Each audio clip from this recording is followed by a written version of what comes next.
The adventure continues this week on Ford Outfitters. Anybody can go walk around through the woods, but it takes a trained eye to kind of notice sign and know what areas bears like and what they're eating on at that time of year. You know, Montana's it's big sky country. It's beautiful. We're on public land, and I really want to try and get a black bear here. I'm more of an action-oriented guide, and so if I see an animal, if my guide can make it there, I'm going to take him there. Okay, Freddy's at 660. Okay, I'm off stake. You ready? Fred Eichler has taken all 29 species recognized by Pope and Young with a recurve bow. Conway Bowman cracked the code for Mako sharks on the fly. The outdoors has led them to adventures around the world. Now, two of North America's most accomplished sportsmen and their Ford trucks are on a mission to learn the secrets and stories of America's best outfitters. This is The Outfitters, built by Ford F-Series. Well, I'm in western Montana. I'm heading up to Swan Valley to meet up with Pat Tabor of Swan Mountain Outfitters. I'm going to be bear hunting on public land, and I'm actually going to meet him at the trailhead. He's going to introduce me to my guide. Hunting public land is always fun. It's also a challenge. But the great news is this area of Montana has a ton of black bears. It's going to be kind of a neat deal. And you know, everywhere you look, it looks like a postcard. 360 degrees, an amazing view. I guess that's why they call it big sky country. Nestled between two majestic mountain ranges in northwest Montana, the Swan Valley is fed by runoff on all sides, creating a wildlife mecca. Pat Tabor is a busy guy and active member of the community, whose lifelong love of the outdoors inspired him to pursue the retirement road less traveled. You know, so as a family growing up, we were always going to the mountains, and we were outdoor people going skiing, and it seemed like any chance we could do it, we were going to the mountains on vacations and what have you. What I did is the logical career path. I was in charge of the international department of an accounting firm and traveled all over the world for over 5 years. And the next logical career step is to become an outfitter in northwest Montana. So the opportunity came up to get an outfit, and so I turned to my wife, do you feel like doing something really stupid? And she said, well, I did marry you. So I kind of chuckled over that, and I said, well, let's become outfitters. And she said, okay, let's do it. So here we are. Fred met Pat at a trade show, and the two hit it off and made plans to rendezvous in the Swan Valley. What's up, guys? Freddie Eichler, welcome to Montana. Thanks, man. I made it. Good to see you, buddy. Yep, good to see you again, sir. Remember my son, Patrick? From the Harrisburg show. Yep, good to see you, sir. And this is going to be your guide, Sean Folk. Sean? Nice to meet you, Fred. Nice to meet you, sir. Looking forward to guiding you. Yeah, man, I'm excited. I can't wait. I'm pumped to be out here. Let me just get my gear. So you brought both the bow and the gun, did you? Yes, sir. Yes, sir. I figured that'd increase our odds a little bit. So we're really excited to hear that Fred Eichler was going to come and hunt with us. But the difficult thing is Fred is an expert hunter. And what we thought made the most amount of sense is to take our top guide, our lead guide, who's not only in superb physical condition, but is a cerebral hunter. He's really smart about thinking about the areas, probably knows it as well as anybody that lives here. And so you take that local knowledge, combine that with Fred's go-to-it attitude, and we think that's going to be a great pairing. Hey, man, you have a great time. We'll see you tonight. Have fun. Good luck out there, guys. First day of the hunt, my plan was to meet him at the southern end of our permit boundary. There's a lot of roads down there that we can get into where it's higher elevation. We took the F-150 to the end of the road, and they literally closed these roads off, so you only can access them with either horses or foot traffic. So we took off hiking around the end of this closed road. It was beautiful. Right away, it was like, man, it just felt like home. So we went up about 5.5, 6 miles onto this road where we've got a good overlook of a huge area. Of course, me and Sean, both being guides, we're kind of heckling each other a little bit about who was glassing the most stuff. And I spotted an elk off on the other side of the ridge. Pretty neat to watch that cow for a little bit. You know, I appreciated the way Sean was hunting. We were looking over some big country. It was one of the longest valleys, I guess, in the area. So a lot of bears, he said, if they're not there feeding on the grass, a lot of times they'll move up and down the valley. So we're looking across at this huge shale slide and huge rocks, and we're looking at little patches of grass, hoping to pick out a bear. We both glassed for a long time, but there really wasn't much sign, and we didn't see any bears. The first day was, in my mind, still a successful day. We found out that we kind of needed to be higher. But we're hopeful for tomorrow and getting up into higher elevation where the grass is a little bit fresher, and hopefully the bears are in that area for us. But you don't know till you go.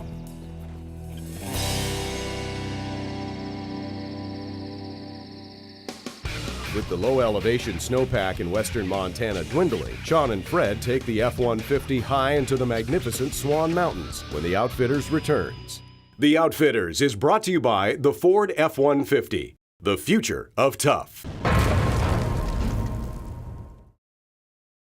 In Montana's stunning Swan Mountains, Fred Eichler prepares for a trek to the timberline.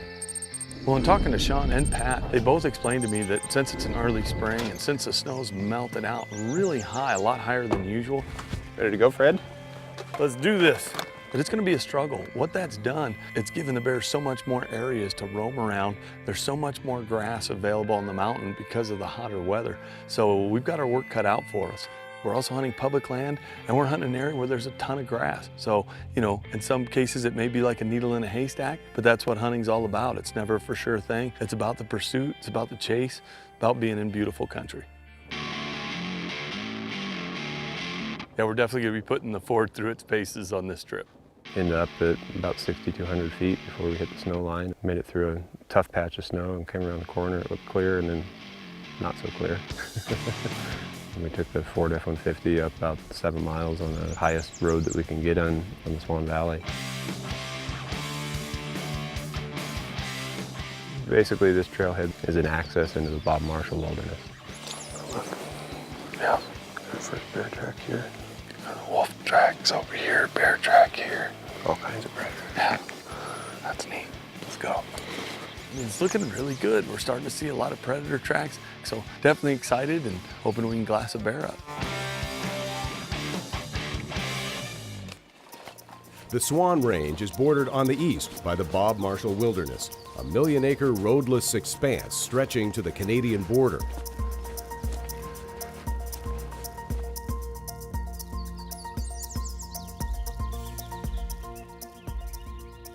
Well, today was another great day. We walked through some amazing country. There was all kinds of flowers everywhere, and just everywhere you looked, it looked like a postcard. We covered quite a bit of country, but again, even though we were hunting hard, we really weren't seeing a whole lot of fresh scat. We weren't seeing a whole lot of fresh tracks. We really just weren't seeing a lot of bear sign. So Sean again said, Fred, the problem with this early spring is the bears are really spread out. There's a lot of good grass everywhere. I really feel like we need to head to even higher elevation. Didn't find a bear, but hey, that's hunting. We're gonna be back at them pretty hard again tomorrow.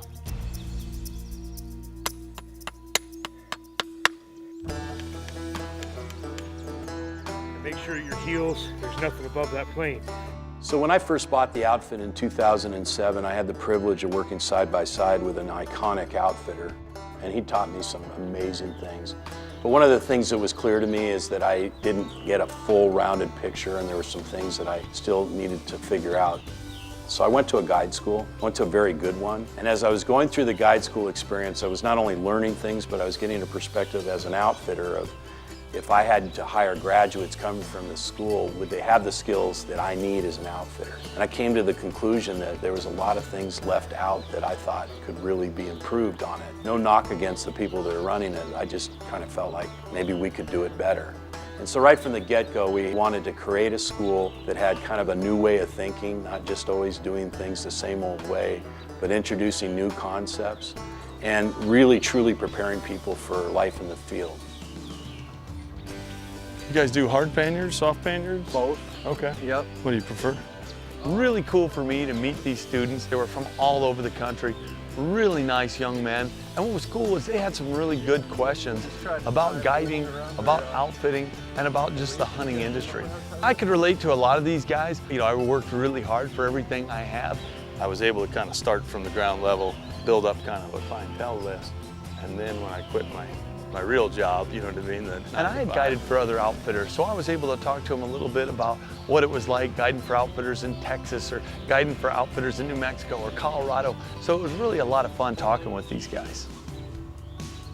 Coming up, a change in weather commands a change in tactics. Fred and Sean mount up and hit the trail as the search for a Montana bear resumes. You know, as an outfitter, Pat has got a lot going on. Not only does he have a guide school, a cooking school, an upland bird school, a wrangler school, he's got a huge operation. And of course, it takes a lot of people to manage that operation. And some of the most qualified are Pat's children. Pat Jr. manages the southern operations, including hunting, Bob Marshall pack trips, and fly fishing. Daughter Aubrey and her husband Eric run the Glacier Division, managing more than 15,000 trail rides in and outside Glacier National Park, as well as the crown of the continent geotourism retail site. Swan Mountain Outfitters is a diverse enterprise and truly a family endeavor. With the bear hunt on a rain delay, Fred gets the opportunity for a side trip to Glacier National Park to see the rest of the operation. There's the infamous Glacier National Park sign, and allegedly 2.5 million people take their picture in front of that sign annually. Wow. Can you imagine that? That's a lot of people. Yeah, there's a lot of people. Not all of them go on horseback rides, unfortunately. This is one of my favorite drives. I just love it. You know, as we gain elevation here, I notice it's such a smooth ride. It doesn't chug along like what I'm used to in my truck.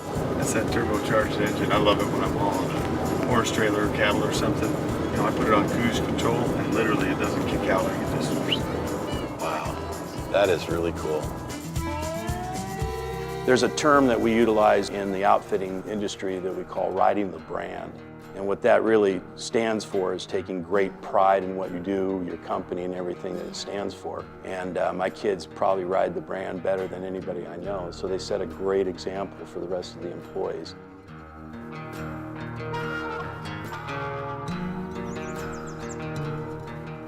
The skies part and usher Fred back to the business of bear hunting. The trail had gone cold after the first couple days of the hunt, but a weather change might be just what the doctor ordered. Bears tend to be active on a sunny day following a good rain, and Fred's guide has a new plan of attack for their return to the high country. Guiding demands a diversity of skills and an unfaltering positive attitude. And Pat recognized early on that his head guide held those attributes in spades. So Sean came to us out of Ohio, and more than anything else, he came to us as an expert horseman with this strong desire to learn. I can remember he actually attended the very first course of our guide school when we opened it. And for such a casual, kickback, and enjoyable personality, he's also very tenacious from the standpoint of wanting to succeed, and in particular, wanting his clients to succeed. Well, obviously I wanted to try the easier spots to get into first. And some of those areas we could drive to with the F-150. Well, I've been carrying my bow, hoping to come up on a bear that we can slip into bow range of. Sean said the area we're going today is much more suited for a rifle, so I'm leaving the bow and we're taking the rifle on the horses with us.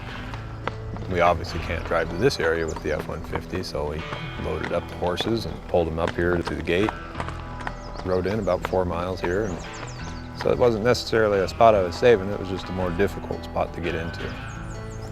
This is an area that had been logged quite a few years ago, and so just being in that kind of secluded area and being in kind of a tight little valley, we've got a lot of old clear cuts and everything in here, a lot of little slides and skidder trails and stuff, and so that's what makes the bears comfortable, is kind of having that good cover and, you know, obviously the good grass and, you know, just a lot of options for them.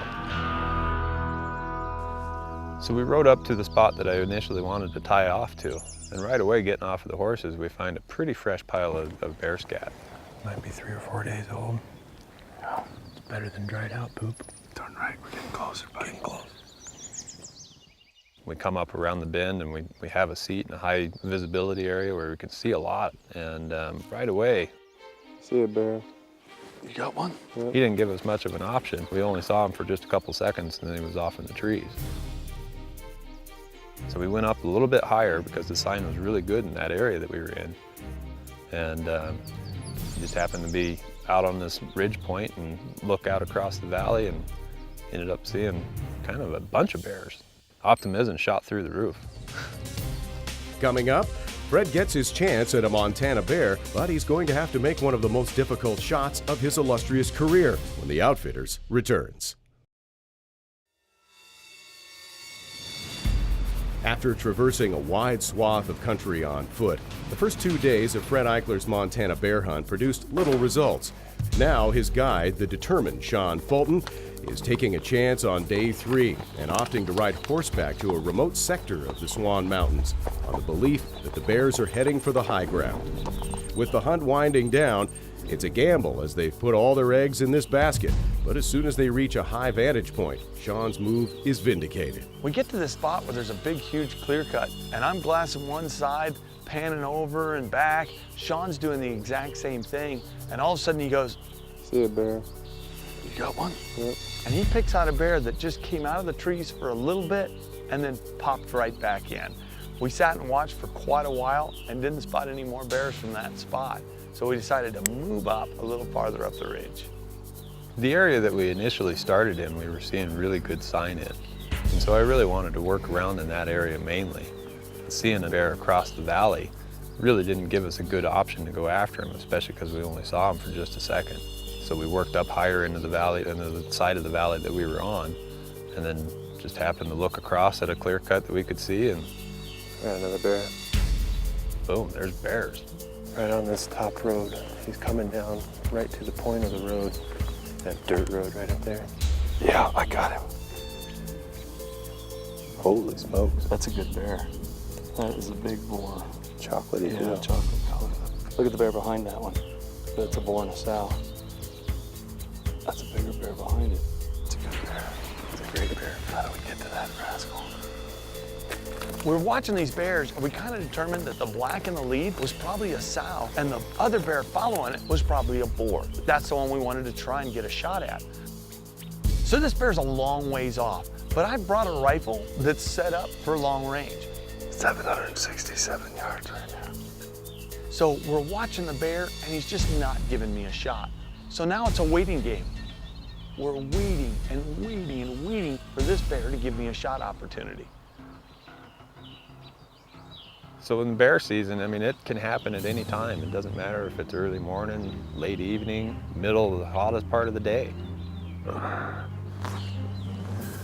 Bears will move just about at any time. And so they were out in force today. Fred, there's another bear below the cinnamon. All of a sudden, Sean's like, "There's another bear, and it's a lot closer." What's the range? 668. You're gonna have to pull me over. I gotta leaf it on my scope, about another foot. There you go. Oh, see, break that. Hold on. You put on safe. I moved over. Just break that one limb. We're good. Well, we're set up on this bear, and of course, I'm waiting for the shot, waiting for the shot. Okay, Fred, he's at 660. 660? Uh-huh. And when I'm setting up in my scope and I'm adjusting my turret, I would lose the bear in the scope. Okay, the bear's at 660. So he really walked me right into the bear. Moving left to right, right at the end of the log. And then it was a matter of me getting comfortable, watching my breathing, and trying to pull off a good shot. So I knew Fred had All right, I'm on. the proper equipment to make a long shot. Okay, I'm off stake. You ready? And so if he was comfortable with the shot, I was comfortable with the shot. Take him when you're ready.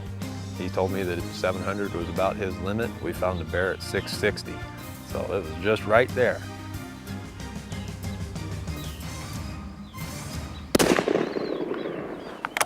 Hit, Talk to me. hit. Going right, moving right, 60 yards. Is he going down? He's down. He's down. Just Did rolled I just over. shoot my first bear in Montana? Just rolled over. He's down. That is awesome. I think it was somewhere up here. Yeah, I think it was kind of up here and a little bit to the left. We both marked the spot where we thought the bear was, and we started hiking around the corner. If we get up right here. Sounds good.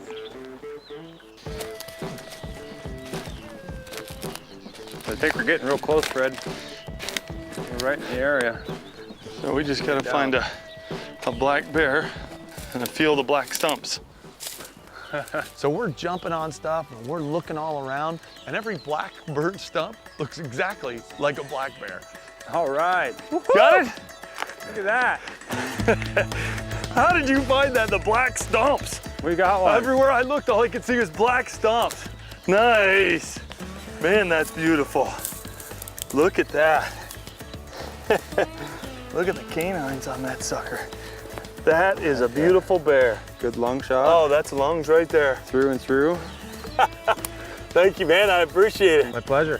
I enjoyed it. Good job. Man, we worked our tail off for this beautiful bear. We'll have a little over 20 miles on foot, a little over 14 miles on horseback time it's said and done. And that's where I really appreciate your hard work, though. You kept covering country, and I appreciate that.